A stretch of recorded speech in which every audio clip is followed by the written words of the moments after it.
नमस्कार, मेरा नाम है गिरिजेश वशिष्ठ और आप देख रहे हैं knocking-news.com का यूट्यूब संस्करण।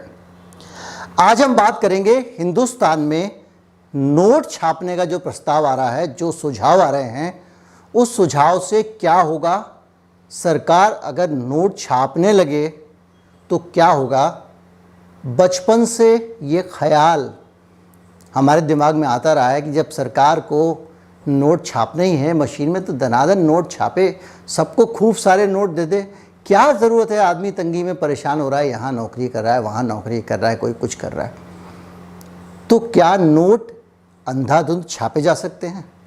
क्या आज के हालात में आरबीआई अगर नोट छापती है तो वो ठीक रहेगा? क्या नोट छापना ठीक नहीं रहेगा? किन लोगों ने ये सुझाव दिए हैं? इन प्रस्तावों का असर हम पर और आप पर क्या होगा, समाज पर क्या होगा, देश पर क्या होगा, इस बारे में हम बातचीत करेंगे। चैनल को आप सब्सक्राइब कर लीजिए। नमस्कार, मैं हूं गिरिजेश वशिष्ठ। कि सरकार अगर चाहे तो कल 30 से 35 रुपये पेट्रोल का दाम कम हो सकता है। जुड़े हैं, कम लोग जुड़े हैं, होगा। कई बार हम अपने दिमाग के जो सवाल हैं ना, उनको नज़रअंदाज कर देते हैं। बेहद दर्दनाक, बेहद शर्मनाक और दिल दहलाने वाली दास्तान है। जो गरीब आदमी है उसके लिए रेल में यात्रा करना करीब करीब नामुमकिन हो जाएगा। नमस्कार, जय। पिछले साल जब कोविड के कारण लॉकडाउन हुआ और अर्थव्यवस्था घुसने लगी तो रघुराम राजन, जो आरबीआई के फॉर्मर गवर्नर थे, उन्होंने एक सुझाव दिया। उन्होंने कहा कि इस आरबीआई को कुछ नोट छापने चाहिए, उन नोटों को गरीब लोगों तक पहुंचाना चाहिए, रूट में डालना चाहिए, लिक्विड जिसको उनकी भाषा में कहते हैं अर्थशास्त्रियों की, ताकि समाज में लोगों में खर्च करने की ताकत आए, क्षमता बढ़े, उनकी कैपेसिटी बढ़े और उसके ज़रिए अर्थव्यवस्था की हालत सुधरे। Abhijit Banerjee, Nobel prize winner, पिछले दिनों इंडियन एक्सप्रेस के इंटरव्यू में उन्होंने भी सरकार को यही सलाह दी। पूर्व वित्त मंत्री पी चिदम्बरम भी यही बात दोहरा चुके हैं। जब आरबीआई से पूछा गया कि आप नोट छापने वाले हैं तो उन्होंने कहा, शक्तिकांत दास आरबीआई के जो गवर्नर हैं, उन्होंने कहा कि हम पूरा का पूरा जो है वो हालात देखते हुए, परिस्थितियां देखते हुए फैसला लेते हैं। अब सवाल ये उठता है कि नोट छापने से क्या होगा। हमारे पास दो मॉडल हैं, दो तरह की सोच है जिसके आधार पे हम तय करते हैं। एक होता है आदमी अपने अनुभव से सीखता है, एक होता है दूसरों के अनुभव से सीखना।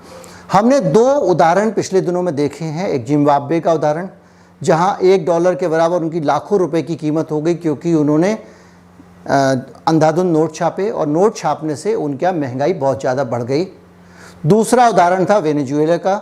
वेनेजुएला उसी तरह से पूरी दुनिया के देशों के चक्कर में आके, दरअसल ओपेक एक ऑयल एक्सपोर्टिंग जो झुंड है, गिरोह है देशों का, या कहें कि उनका एसोसिएशन, या कहें कि उनका एक ग्रुप है, वो अपनी सप्लाई, अपनी डिमांड को, तेल की जो सप्लाई है उसको कम ज़्यादा करता रहता है, उत्पादन को उसी हिसाब से, ताकि तेल के दामों को जो है रेगुलेट किया जा सके।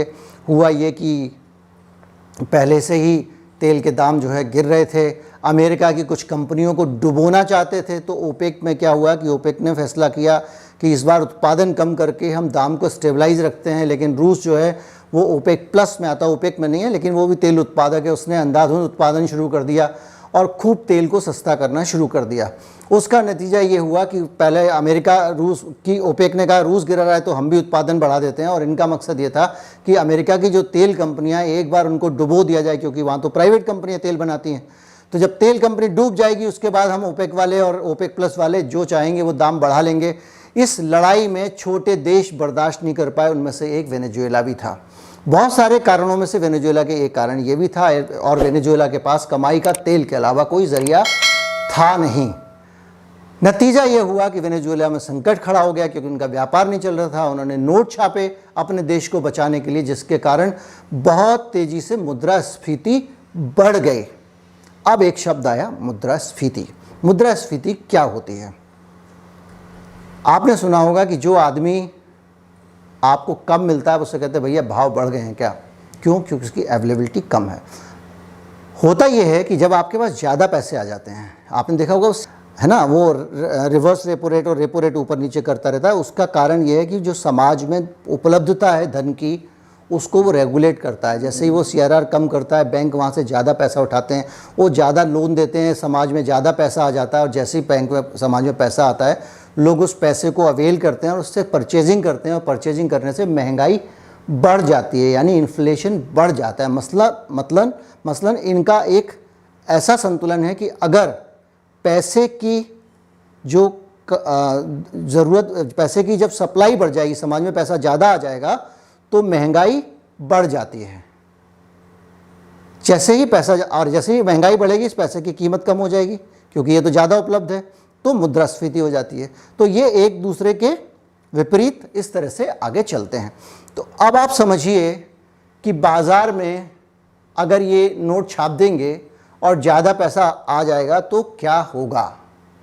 एक पहलू ये है कि अर्थव्यवस्था कमज़ोर चल रही है, काम धंधे चल नहीं रहे हैं, आप जनता को पैसे दो, गरीब लोगों को पैसे दो, वो पैसे खर्च करेंगे, खर्च किए हुए पैसे से वो बाज़ार से सामान लाएंगे, सामान बिकेगा तो उद्योग चलेंगे, उद्योग चलेंगे तो इकोनॉमी बढ़ेगी तो GDP बढ़ेगी। GDP क्या होती है, मैंने आपको बताया था कि पूरे देश का जो उत्पादन है वो कितना हुआ।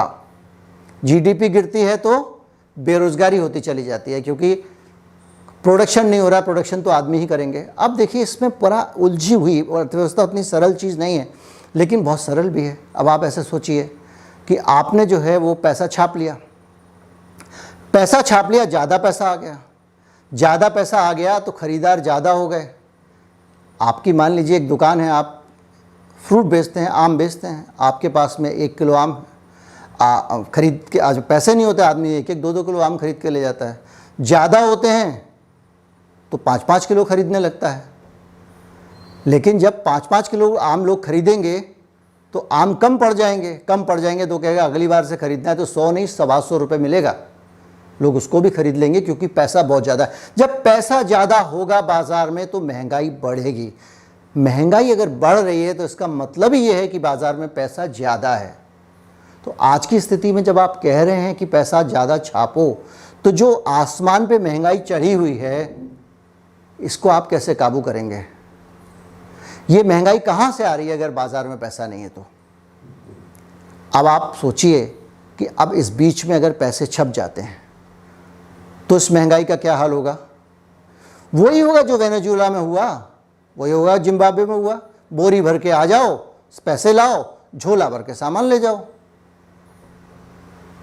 इसका दूसरा पहलू भी है। दूसरा पहलू ये भी है कि डिमांड कम होने से प्रोडक्शन कॉस्ट बढ़ गई है चीज़ों की, इसलिए वो महंगी हो गई हैं। बहरहाल बहुत सारी इसमें कॉम्बिनेशन परपिटेशन है, लेकिन सीधी सी बात यह है कि नोट छापने से सबसे बड़ा नुकसान ये होगा कि महंगाई बढ़ जाएगी। फ़ायदा ये होगा कि उत्पादन अर्थव्यवस्था बढ़ जाएगी, लेकिन एक तीसरी चीज़ भी होगी, आपकी रुपए की कीमत गिरेगी। जब रुपए की कीमत गिरेगी तो जो विदेशों से आने वाला सारा सामान है वो भी आपको महंगा मिलेगा, उससे भी महंगाई बढ़ेगी। और चौथा जो नुकसान है वो ये है कि जब आपके रुपए की कीमत गिरने लगती है, जो फॉरेन के इन्वेस्टर हैं वो अपना पैसा निकालना शुरू कर देते हैं। तो अभी तक सारी ऊट पटांग प्रयोगों के बीच में शेयर बाज़ार जो बचा हुआ था वो भी डूब जाना है। इसलिए समय बहुत क्रूशियल है। मेरे जैसे 5% वाले अर्थशास्त्री, 100 में से 5 ही नंबर मुझे मिलेंगे अर्थशास्त्र पे, उसका ये विचार है।